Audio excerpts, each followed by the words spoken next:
Welcome in. We got another episode of the Swish Masters podcast. I'm your co-host, Zay, the executive producer. I got my guy, Q the Guru, with me. What's up, man? What's up, bro? What's up, y'all? It's been a minute, but we back. Swish Masters. I know y'all been watching this basketball stuff, bro. Basketball got me hyped. Be hyped with you. This is the place to be for all things basketball. So, Zay, we got some interesting things on the docket for today, bro. What we talking about? Man, got big news in the building. Big news. James Harden has officially become a Los Angeles Clipper. We got the NBA in-season tournament ongoing as we speak. We got new cool in-season tournament courts for each team. We got the Aces who just won the WNBA championship. We got to talk about that. We got some news coming for the rest of the season, man. And overall, we're going to be talking about what these teams are looking like in each division. So, fun-filled episode. A lot to get into, a lot to cover. I'm ready to tackle it all, man. Let's do it. Yeah, man. Of course, we also got the final switch for y'all. We give our unfiltered opinion on anything for like a minute or so, unfiltered. So excited to see what you guys say too. Y'all, this is a really big episode. We splitting this up into two parts. So thank y'all for being patient with us, rocking with us. Appreciate y'all's support. Keep liking and subscribing. And Zay, as you said, bro, let's get into the first major news that happened, bro, since we was out for a second though. Yeah, man. James Harden has now joined the Los Angeles Clippers via trade from the Philadelphia 76ers, man.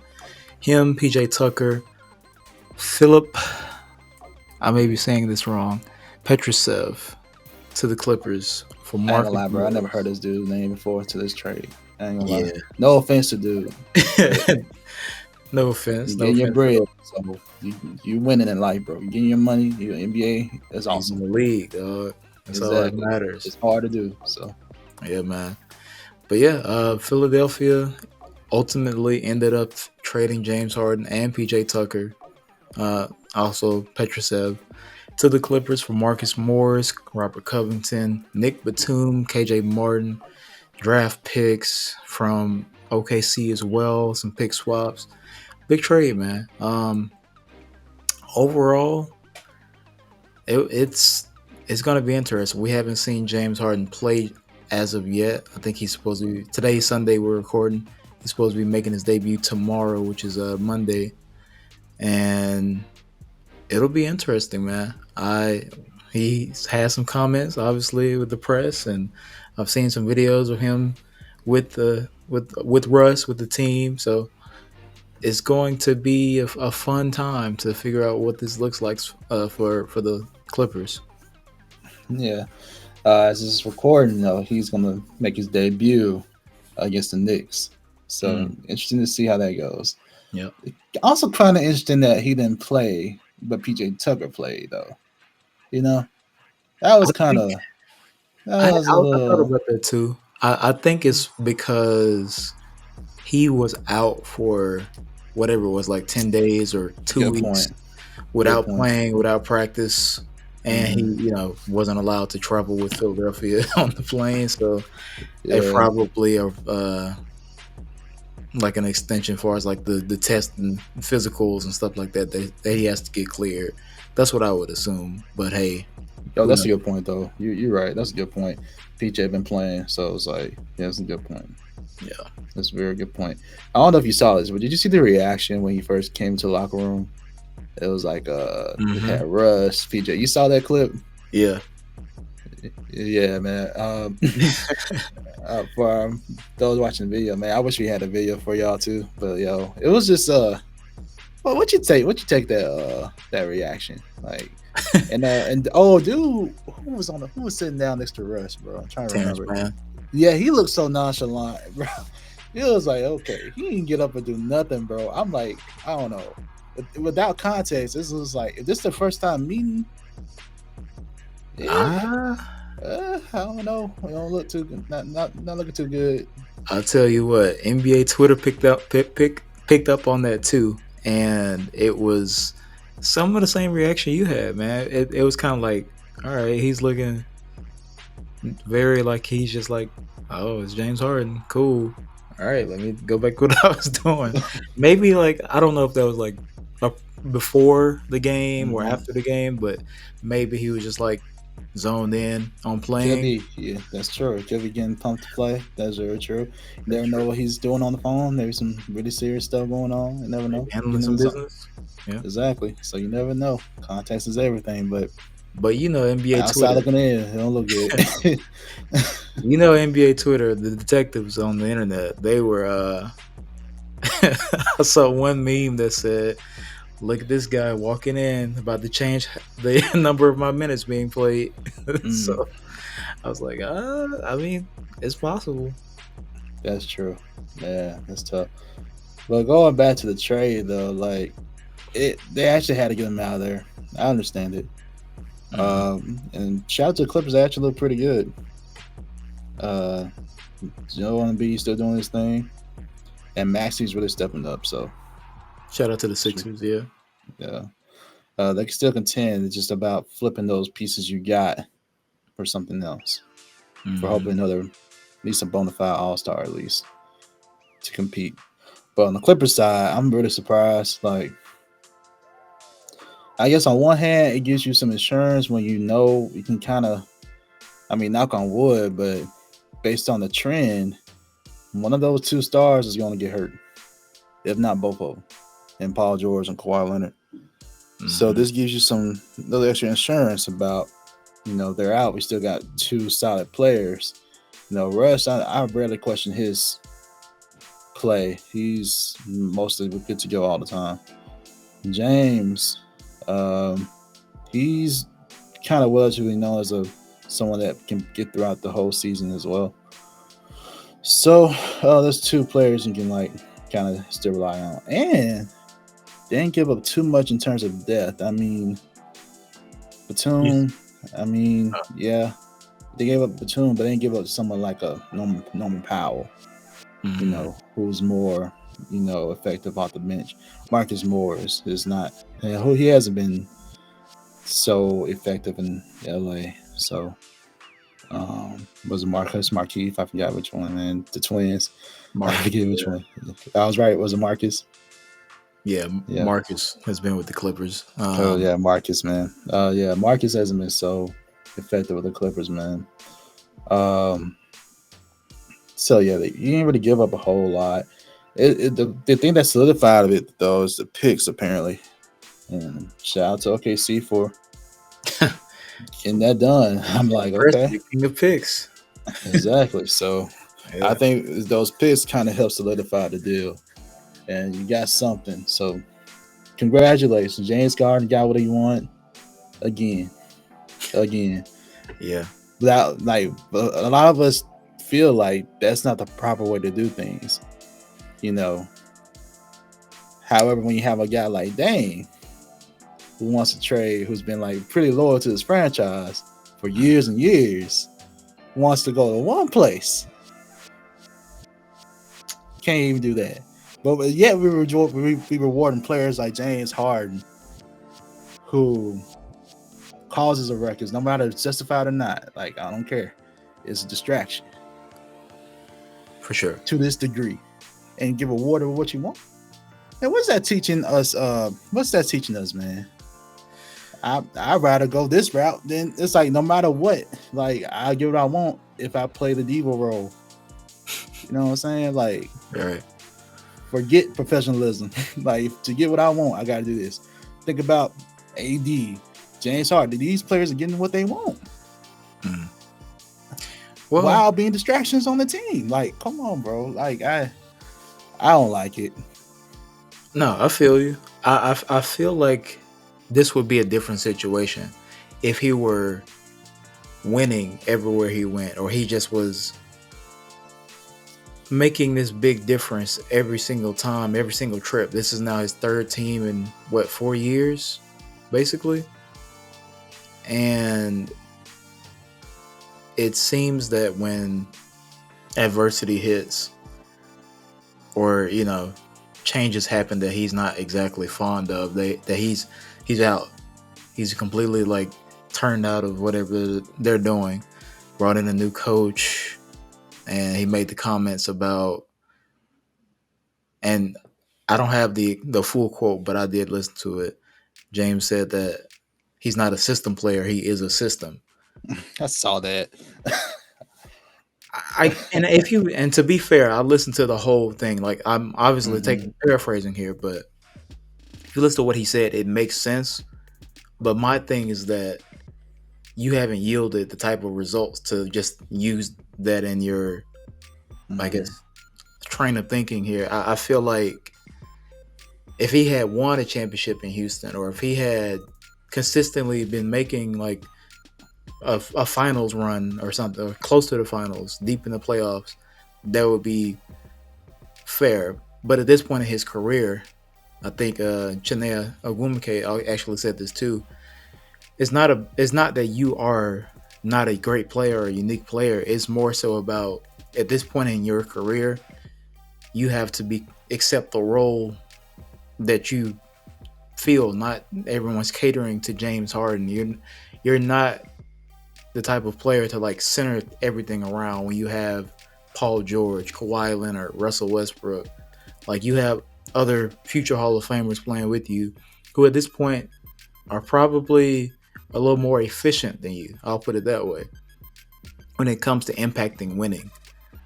So I feel that in order for this whole thing to work, he has to. I've been saying this before, like adopt the mindset that hey, I need to play how I need to and not exactly like how I want to. I know that he is a creator and he's offensively one of the most talented players we've ever seen. But in order for them to get to the ultimate goal, which I think would be winning a championship, he has to buy into his role as doing what he needs to and not being catered to. I don't know if he's there yet. And obviously, we have a long season to go. It just started a couple weeks ago, but it's going to be interesting to see how he adapts to that. And if he doesn't, what happens next year? You know what I mean? Like he opted in, he'll be he'll be a free agent. And is he gonna leave? Is he gonna request another trade? Like what does that mean if it doesn't even like work out? Obviously that's a long way in the future here, but these are I just the things mean, I'm thinking of like as a you know GM. yeah, and that's a good point. The Clippers, they about to break out a new stadium next year. Uh, a lot of us riding on this for this year, and who's going to resign? They're all going to be up for Mm-hmm. like they can all opt out. They Russ will be free agent next year. A lot of them be free agent next year. Like a lot of people on the roster be free agent next year. Yep. Kawhi, Paul George, they can have options. They can opt out, and most players do opt out to get bigger money. Yep. So, can you keep these players? You know, and once you get to that point, who do you decide to keep? Because right now, everybody remember Russ is playing like on a minimum right now. Yep. I doubt he wants to play on the minimum next year. Yeah. For sure. And I feel like it impacts so much more than just what they do this season. Like the future of the Clippers is kind of riding on this season. it is it's a lot. It's a lot of pressure. Yeah. So yeah, see how they deal with it. And I want to talk about lineup real quick because this has been another discussion. Yeah. A lot of conversations been like, okay, are you gonna start both of them? And by both of them, I mean Russ and Harden, because everybody know Kawhi, PG, and Zubac are gonna be that's Starting. your three. Yep. Now, are you gonna start Russ and Harden at the same time? If you are, who's playing point? Who's got the rock in their hands the most? Who's coming off the bench? Do you bring one of them off the bench? How does that reflect everything? And again, Russ is playing on the minimum. And I'm pretty sure he signed a minimum thinking about like how things went in the playoffs last year. And it was like, yo, if I just had Kawhi or PG, we would have probably gotten past the Suns. Absolutely. And so he kind of found his groove, found his thing. So Yeah. yeah, His footing was solid for the first time in a couple seasons since the Lakers. yep. But now Can, when that you that get can that can be jeopardized now with yeah, this. But somebody's minutes gonna be cut short. I kind of feel for Bones and Bones as well, because you can he's missing out some development as well, some playing time. So um, it's it's tough. It's tough. Um, what's your opinion, man? What do you think the Clippers should do? What's the My brother texted me like the day, or we were talking about it the day it happened, like the trade was announced, and I'll read my exact like response to him. mm-hmm, Offensively, they're all smart guys, right? They have Ty Lue to help them figure it out. One of the best coaches in the league. What's more concerning, in my opinion, is what they've given up as far as Batum Covington Moore Sr. mm-hmm, Obviously, they aren't like mm-hmm. offensively the headliners here, But but I Covington, think though, I would like to keep. he wasn't playing a lot of minutes. Batum is aging in a way, like Mm-hmm, you said, is positive because they bring in obviously James Harden, but to mm-hmm, me they lose a lot of depth. Even if you just need some guys like these are to me key players and what they can do as far as like giving them size advantages and then pick and roll, mm-hmm, defensive purposes, 3-and-D type guys. They don't have to score 20 points a game, but if they can give you a 6 to 15, per player or something like that, that's a huge boost. Now mm-hmm. you don't have that. You're relying on James Harden. You don't know what version of James Harden you're going to get just yet. Sure. Um, but yeah, those guys use them to knock down shots, get some stops, be able to switch on defense. I don't know what James Harden is willing to sacrifice is if he's going to give the effort on defense. And like you said, with James Harden being ball dominant, Russell Westbrook also being on the ball, who's going to have the ball in their hands? I don't feel like Kawhi and PG necessarily need to like have it like 9 times out of 10 like on possessions, but they can score on cuts or plays that are called for them, pick and roll, shoot, like catch and shoots, stuff like that. I feel like it's better, but Mm-hmm, Russ hasn't had the most success being like a spot up shooter, and I would mm-hmm. opt to. I don't know. I don't want. I like Russell starting. I feel like he's earned that. He should have been, but it makes it difficult. And I'm like, I feel like one of them does have to come out the bench. I don't know who that proves to be just yet, but maybe. Yeah. Russ Russ is that type of player where I don't know if you follow him, you'll understand. Like he has a certain routine that he likes to follow. He likes consistency. Mhm. Um, for example, some of his pregame rituals and all that stuff, he does the same thing. Uh, if starting Russ kind of helps you get a good start with him, keep starting him. There's no way you're bringing Harden off the bench. I just say you stagger the minutes appropriately. Start them all. See how it go. See how it flow while James and Russ are on the floor together. Russ is a primary ball handler. Uh, we have seen Russ and Harden play before Yeah. in two other destinations. We saw it in Houston. So we know they can play together to some degree. Yeah. The thing that made the Houston team really go was they really went small. Yeah. Clippers do have the ability to go small if they want to, and be effective if they want to. We also seen them play together in OKC. Obviously, Harden was not the Harden that we know now, but they have enough of experience playing together. I feel like Harden, if that's the only thing, those comments about the system, though, I don't know. Is he really looking for like getting back to that James Harden, like Rockets James Harden type play? I mean, because that's not necessarily the most effective though in Well, this system. to his credit, after or during the not a system comments, he also said that he's not looking to score 30, 34 points a game. He's done that before. Okay. Yeah. which is like, okay, that gives me hope. But at the same That. time, Yeah. what does that mean? Because even though you may not be scoring 30 or 34 a game, whatever. Something's gonna switch. Something's gonna change, man. Because yeah, I feel like he can be in the effect. I don't know. He used to be. I don't know if he can still do it. I'm so used to seeing him shoot on the ball. Like I know, I'm not used to seeing him off the ball. I'm really not used to it. Like at least in some years, like he used to a long time ago. But like I don't know. But if he can do that, that'd be great. Catch and Yeah. shoot, come off screens. Is he willing to do all that stuff? Do that work? I don't know. But you got to stagger the minutes out of the way though. Start him. Bring one of them out probably around like the 8 minute mark. You can stagger the minutes for all your stars. Let them build chemistry with each other. I feel like Russ and PG should play in tandem because they had the experience at OKC as well. Then Harden and Kawhi. So like maybe take James and Kawhi out at a certain point, keep PG and Russ in, then switch it out.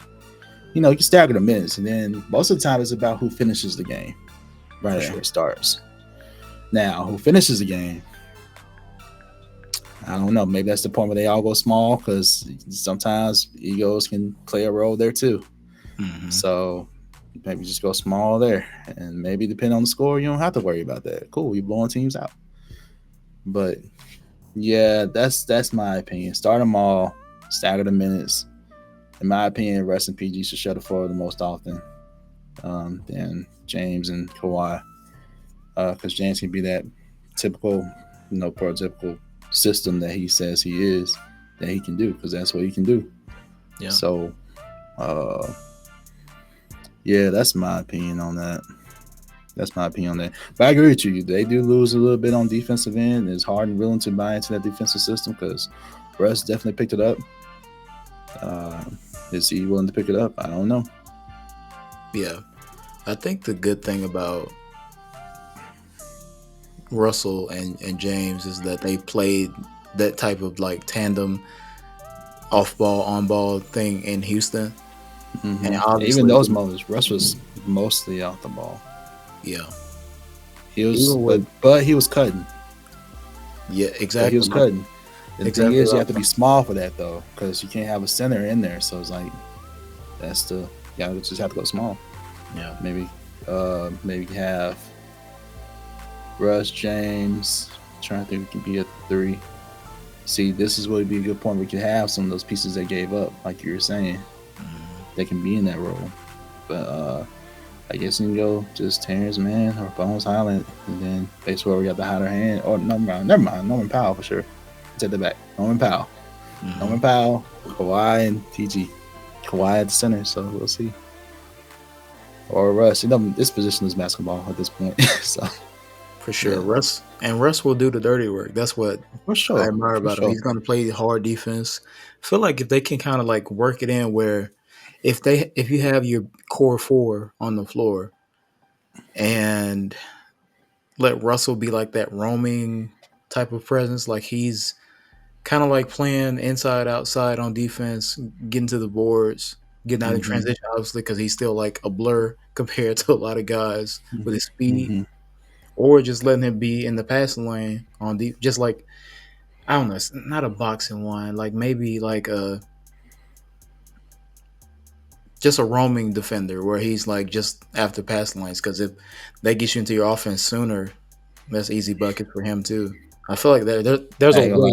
That's how he plays I remember OKC. That's mostly how he played all the time. He'll sag off the defender a lot. Yeah, but sometimes that'll be bad. So that's a good point. And if they're on the floor together, I say if it's transition time, look for Russ first. Then go. Sure. If there's nothing, give it to James. Then set up. Go run a set. If it's transition, that Russ be that person transition, push the ball. I think that's a good system too. Like if everybody get that in my mindset, like okay, half the time Russ may get the rebound anyway and push it. So yeah, I think that's a good game plan. I think that's a good game plan right there. Yeah, It should be pretty good. They have a good test coming up against the Knicks, so that'll be see good. how that goes. Yeah, we'll see, man. But who do you think, as we kind of come up to a close on the Harden trade, who do you think won, man? You think Philly got the best of this, or you think LA won with landing James Harden? Most of the time, they say the rule is whoever got the better player, they win. Mm, And considering the fact that I didn't know what some of the players were in that trade, I mean, you have to think that the Clippers win, but honestly, I don't know. You do get a lot of potential with that. The Clippers are already contenders a little bit, in my opinion, before the trade. And mm, now you really have to go at it. The main question is just about making it fit. But we had a good conversation just now about the fit, so it should work. Uh, and at the end of the day, what will really determine if they win is how far they go this season. Honestly, fair. because if they lose at any point, and especially early, it's going to be like, nah, you didn't win because that's the whole point. Another another another thing you think about too is that if they can re-sign Harden, okay, cool, maybe you did. But at the same time, Harden can request out at any point, so I don't know. He can get himself out of there, so I don't know. But right now, I'm gonna say,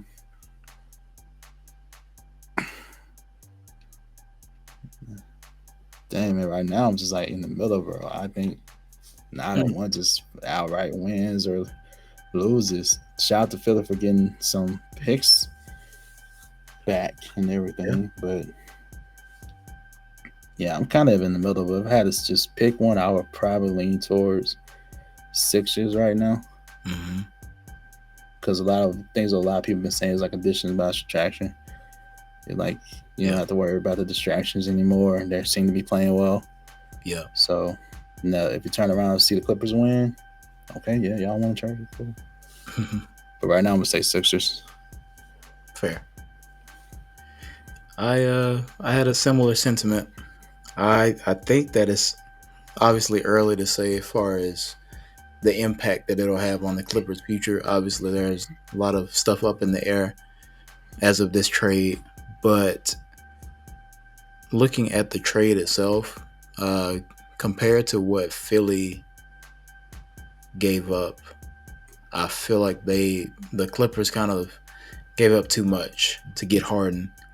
Mm. The only reason, and I know he's James Harden, I know how great he's been. I don't know at this moment, and we'll see that I guess in the next few weeks how it goes for Harden adjusting to his new teammates. But at this moment, I don't really know what version of James Harden I'm getting. I don't know how he's going to assimilate with PG, Kawhi, Russ, Terrence Mann, Norman Powell, all these new guys that he's joining. And like I said, you lose, even though these guys weren't exactly in their having their best seasons. I feel like the depth of the team and having these kind of like veteran, proven players who can do multiple things kind of hurts them. Philly, as we've seen, not Terrence, Tyrese Maxey has been going off. Joel Embiid is still the reigning MVP. Tobias Harris is getting a lot more opportunity, which I think is important for them. So I think right now, and they added more players as far as like depth wise. Even if they do trade them, send them somewhere else for another piece. Philly, to me, has come out on top. Mm. And the only way to, in my opinion, disprove that is if James Harden comes out and makes a historical impact for the Clippers, impact on winning at that. So I say Philly as well, and we'll hopefully see more of a fight on the Clipper side once James Harden starts playing. So we'll see. But Philly, in my opinion, won the trade. Good point. All right, it's a good point, man. Good point. Good discussion. Yeah, before we continue, we want to give a shout out to our sponsor, SS96. Um, man, appreciate all y'all support. Go ahead, check out the merch. Our co-host got this shirt on now. If you got our video viewers, see that, go ahead and get you one. Oh yeah. So yeah, Shout out to SS96, day one sponsor. They got a lot of new merch. Go check his yeah, out. Check his stuff out as well. yeah. Straight Stoner. Music too, right? Music, videos, TikTok, YouTube. He's all over the place, man. He's doing reviews. Got a lot of good content there too. So be sure to check out SS96 on TikTok and YouTube, Instagram, all the socials, everywhere, man. He's doing his thing. And of course, the merch. Shirts, hoodies, hats, everything you can think of, man. Shout out to our guy. Yep. Shout out. All right. So now, Zay, a lot of people have been questioning about what's been going on this year with this new edition of a tournament. Like, what's going on with this? What's the purpose of it? We actually saw the kickoff of it this past week. Mm-hmm. So yeah, we wanted to do our due diligence as basketball fans to break down this tournament and just really dive deep into it, like what's going on, what's the purpose of it. So with that being said, we got some details for you real quick. So first of all, you got to think of it in different phases. Okay, it's different phases. First of all, there was a draw that took place sometime in the off season. It was based on a couple of different factors. It was based on record, placement, all these different things. Okay, and then grouped them. And they've been randomly drawn to groups of 5 based on their different pots that they're put in. That's why if you look at each group, it's like there's some really good teams in there, some subpar teams that didn't make the playoffs in each group. So, and on your screen here, you can see the groupings. 3 groups in the West, 3 groups in the East. So, and then, yeah, man, and some of these groupings, I'm like, okay, let's get it. You know, there's definitely some matchups in each group I would like to see. You know, Sure. Especially looking at, for me, I'm looking at West A for me. Then again, with the emergence of Victor Wembanyama, I'm like, okay, let me catch that. You know. Yeah. So, but let's look at your team. Your team is in East B. That's some stiff competition. I'm thinking about parity. I think that's like the toughest outing to come out of right there. Yeah, it's a pretty solid group. Obviously, Milwaukee being the biggest threat, and everyone else, Knicks, Wizards, Hornets, kind of like fringe playoff, but also potential to compete with any team in the league on any given night. It's interesting. I see West C. You got some hitters too in that group for your squad. That's true. So, so basically, what's going to happen here is throughout the season, we're going to have group play games on tournament nights. There's going to be 1 game against each opponent in this group, with 2 games at home and 2 games on the road. Yeah. And we just saw that, the first iteration of that, a couple days ago on November 3rd. And honestly, it was a really big tip off, man. Like, there were some tough games and close games. Yeah, there's some exciting finishes. So at least starting off, it looked pretty good. What's your reaction to like some of the early group play that we saw? It's been pretty solid so far. I think this is a really kind of a cool incentive to add, especially as the season begins. The NBA is obviously trying to add new ways to make the season more exciting, keep it changing, evolving, keep fans engaged, and I think this is a good thing. Obviously, for the players, there's the incentive of extra money and that new NBA Cup that they just put out, the new trophy. But I think overall, like adding this like tournament style to the mid-season kind of helps engage the fans a lot more I think a lot of people tend to wait until March, April-ish to closer to playoff time or all around the All-Star break when they Hmm. start like really paying attention. But I feel like this adds a little bit more of an incentive to watch and an incentive for teams to be, on their best game because they're getting nationally televised games with the tournament nights for the in season tournament. So I like it so far, man. Saw some crazy finishes from Steph the other night. I feel like Draymond may have gotten away with a little goaltending, but it's all Hmm. good. Seeing my guy Tyler Hero go off, getting buckets. I'm glad to see him back healthy. Uh, Overall, I feel like this is a good thing, and getting to see a lot of teams getting national coverage that probably you wouldn't see regularly. So it's a good thing for the league and adds incentive for these players to kind of go harder earlier in the season, not just kind of cruise through.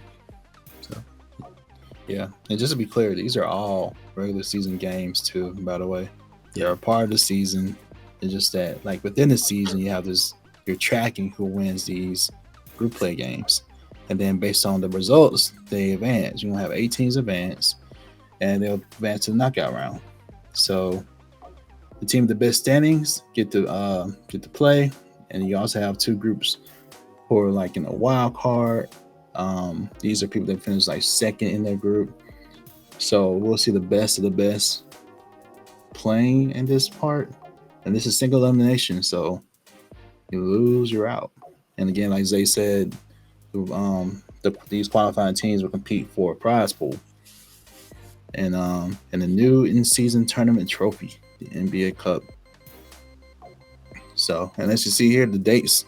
This is key. These dates are key, and it kind of goes to what you were saying. Like most of the time throughout the regular season, interest dies off because you're competing against football, college football, you got hockey, you got baseball just ended, but you know what I'm saying? Like still, uh, it's a lot to compete with, and most of yeah, the time we don't really pay attention to the NBA until honestly All Star game.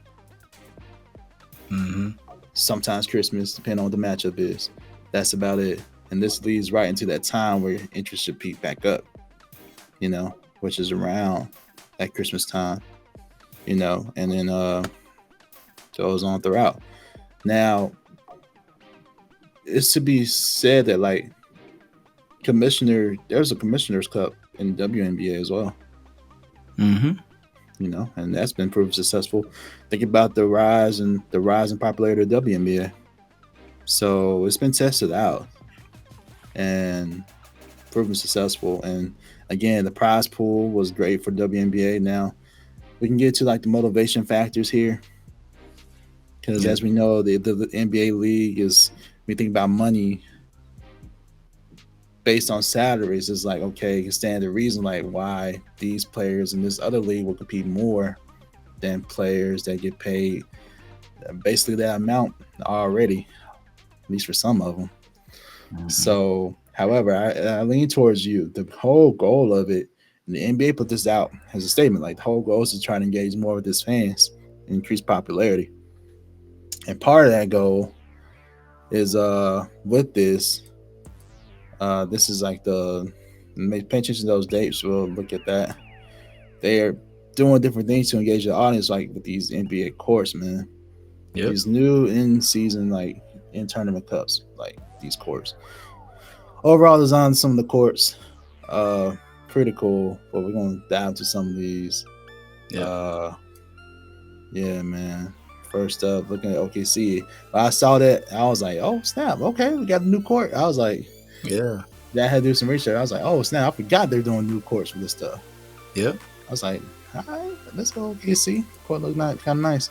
As we go through some of these, you see the same kind of standard design, but it's the color schemes and the logos that really bring it out. This your squad right here. for sure. Casilla Center over here. Shout out to the Yeah. Heat. Got that Heat red in here.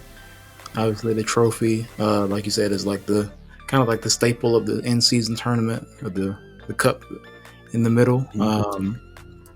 Yeah, Adding some and classic these touch. and apparently, of course, really do pair well with the city jersey uniforms that they Yeah, wear. So yeah. it pairs really well with that. So, however, some of these may look questionable, especially with the uniform.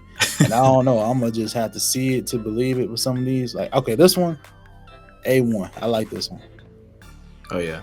I like the Pacers Pacers. got one of the top courts. According to shout out to SB Nation, pulled these from there, and they had a whole ranking of all 30 courts. Indy was in the top 10, I want to say. So shout out to them. Nice. Well But deserved too. I then like it. we got some, like you said, that were not as interesting. But I another one, feel like this is number one on SB Nation, Kings right? got number one on SB Nation's list. They had the top court. To me, I would. Oh, I see what it is. I don't know. I think I'll probably go Which with one you Indy. I don't feeling know. on? I was like, I'll probably go with Indy. Probably. I don't know. I like Indy. I feel like the font of their like midcourt, it Yeah. reminds me of like Nickelodeon or something. Okay. Which I mean, I'm a big kid at heart, so the nostalgia and that type of like I got font you. is kind of like it's cool, and the colors are more like vibrant. So Sure. I Kings, I got you. do love like their logo, but Mhm. I feel like it would have been cooler to I have would the have changed the color scheme a little bit. yeah, You just a know what I'm little bit, saying? Just a a little little bit bit. I understand why they went with gray because that's in the logo too. for But sure. like, uh, mm-mm. I mean, you have Imagine what it would like if it was like they could have went with white or I don't know. I had to tool around. I got to tool around with it, and yeah for sure. but like you made a comment earlier, like some of these courts look like 2K. Yeah, it's definitely giving like my court vibe from 2K. All right, Here so we this have right here though. Yeah, I know you have ties with the people down there in New Orleans, bro. yeah, But man, this is different. This is different for sure. Um, Spoolie King should pull a sponsorship, man. We losing customers. Like, yo, uh, um, I don't know where the I creative mean, process they was should have been here. able to tell by the logo. Like, if I can barely, they should have known something had to change. Like, I don't know. I don't know if they were But going for this like was a the Mardi worst Gras one. look or Yeah, what. and this was But the worst according to SB Nation, right? This was it's the not. worst one. It's not. To be fair to me, it's not terrible. It's just kind of like the colors are a And little they're city jerseys, right? right. Can you imagine how this is gonna look on that court?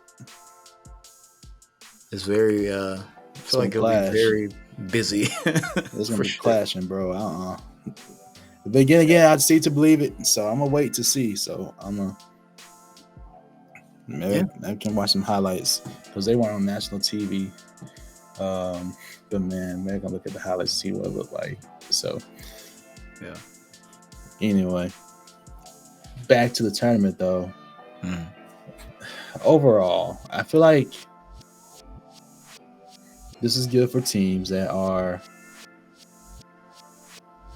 Oh, by the way, I should have clarified too. So as they go through group play, which is the stage we're in right now, they're looking at the head-to-head record in the group stage. They're looking at the point differential and the total points scored during that group stage. So it's like, yeah.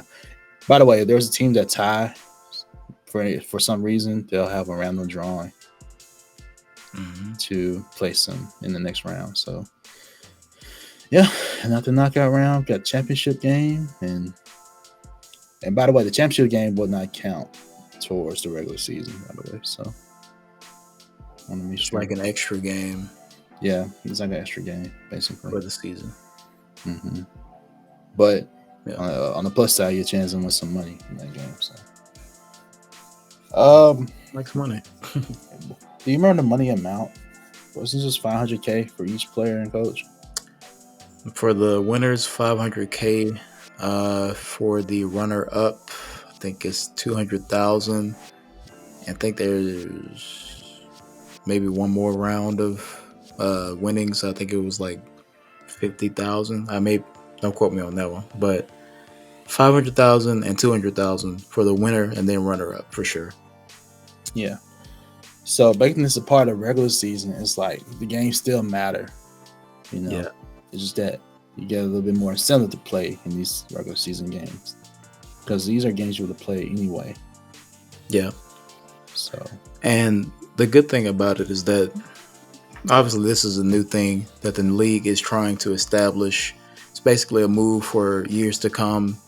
You get to see like these new players like Victor Wembanyama, and other young stars like Jason Tatum, stuff like that. You get to see them a little bit more, and then you get them kind of regulated for the future because they want to continue on the in-season tournament, basically to extend their TV contracts and get more exposure and have the engagement numbers, stuff like that. So it's a really interesting thing. Obviously, they're using cash as the incentive for the players, stuff like that. And they could, continue to evolve and add other incentives to help build up the in-season tournament, kind of like give players a understanding more so of it. I know one thing that was mentioned by, I want to say it was Tyrese Halliburton, was one big motivating key would be to, if the season tournament champion were given an automatic playoff bid. So exactly. Mm-hmm. there are some ideas, and obviously they'll probably, with the NBA Players Association and the league and all these other things, they're going to have negotiations and talks about how they can improve this or just things to Yeah. benefit both sides. And I feel like that's the beautiful thing about the NBA is that they always are up to new things and trying stuff out and working with players and fans and stuff like that to make the game better all around. So I think this is a good thing, and hopefully we'll see like more stuff evolving as it cultivates over the years. Right. That will definitely, but they'll have to work out the logistics of that too, for real.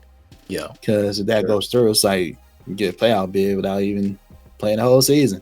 Like I play Yeah, half the season, I'm in the playoffs, so it's like they'll have to make some adjustments right there. But I for think sure. something towards the playoffs to benefit them would be great. Yeah. So and and again, basically got two phases of this. You got the group play where they had the drawing. All teams are playing these group plays on tournament nights for the whole month of November. And then you have knockout rounds beginning in December. Hmm. Um, so yeah, and 8 teams are going to advance to the knockout rounds. 6 teams with the best standings from the group play games. Remember, we got 6 groups overall: 3 from the East, 3 from the West, and 2 wild cards. And these are the teams from each conference with the best record in the group play games, but they Hmm. finished second in their group. So yeah, and then you're gonna have single elimination, quarterfinals, semifinals, and championship. So like that. So it's gonna be very interesting. Very interesting. I say the success of this has some good ramifications for the future. It's like you were saying about the TV deals. This is all about TV deals, honestly, bro. Yeah. Because like again, they're trying to market this towards TV. So if they can do it, it'll look good. Yeah. It'll look really good. So yeah, man. Honestly, me personally, I'm like, I'll wait and see. Hmm. There's some good potential we seen in other leagues. Um, Soccer has their own version. Now I mentioned WNBA earlier, so Yeah. They did we'll see. model It's all after that about yeah, it's all Yeah, about the buy-in of the players, though. If for they sure. buy in, if we see them all in, it could really prove well for what they want to do in the future. So Absolutely. yeah, I think could be I really think it'll stick around. I think it's something that they'll build on. for sure. We definitely have to mention this, bro. We gotta mention this. I'm getting to in the slide here, but you can go introduce it because you know what we about to talk about. Yeah, man. So You gotta talk about the Las Vegas Aces, the 2023 WNBA champions.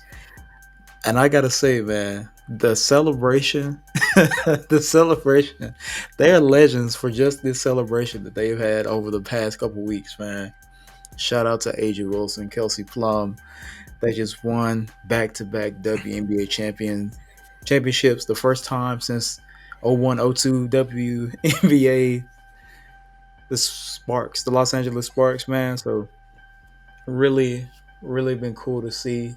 I'm happy to see Aja Wilson just like go out here and dominate. Definitely, like, to me, the best player in the in the WNBA, carving out her legacy.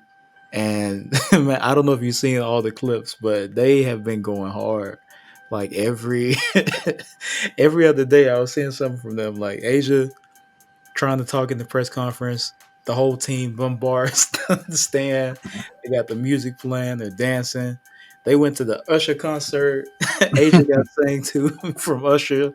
Like they on stage celebrating, dancing. So it's been really dope to see, and I think it's really cool for city of Las Vegas being able to celebrate with their team like that. So a lot of stories, a lot of great players, a lot of legends in this team.